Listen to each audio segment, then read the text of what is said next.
റഹ്മത്തുള്ളാഹ്. പ്രിയപ്പെട്ടവരെ, സൂറത്തുൽ അഅറാഫ് 176-ാമത്തെ ആയത്ത്, വിശുദ്ധ ഖുർആൻ 173-ാമത്തെ പേജിൽ ഇവിടെ യൽഹസ് എന്നുള്ള ഒരു പദം കാണാം. യൽഹസ് എന്നാണ് ഇവിടെ വഖഫ് ചെയ്ത് ഓതുക. യൽഹസ്,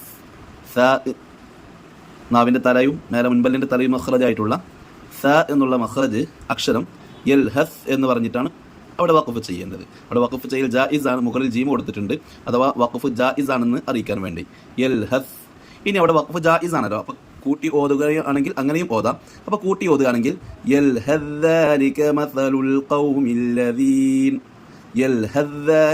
അങ്ങനെയാണ് ഓതേണ്ടത്. അഥവാ സഇന് ശേഷമുള്ള ദാലിൻ, രണ്ടിൻ്റെയും മഖ്റജ് ഒന്നാണ്. ദാലിൻ്റെയും സഇൻ്റെയും മഖ്റജ് നാവിൻ്റെ തലയും മേലെ മുൻപല്ലിൻ്റെ തലയും ആയിട്ടുള്ളതാണ് ആ രണ്ടക്ഷരങ്ങളുടെയും മഖ്റജ്. അപ്പോൾ സഇനെ ദാലാക്കി മറിച്ച് ശേഷമുള്ള ദാലിൽ ഇദ്ഗാം ചെയ്തിട്ടുണ്ട്, ചേർത്തിയിട്ടുണ്ട്. അതുകൊണ്ടാണ് ദാലിൻ്റെ മുകളിൽ ഒരു ഷദ്ദുള്ളത്. അപ്പോൾ ഇനി ഇവിടെ സ കൂട്ടി ഉച്ചരിക്കുന്ന സമയത്ത് സ ഉച്ചരിക്കാനേ പാടില്ല. കൂട്ടി ഓതുന്ന സമയത്ത് സഇനെ ദാലാക്കിയിട്ട് ദാലിൽ ഇദ്ഗാം ചെയ്തിട്ടുണ്ട്, ചേർത്തിയിട്ടുണ്ട്. അപ്പോൾ എങ്ങനെ ഓതുക?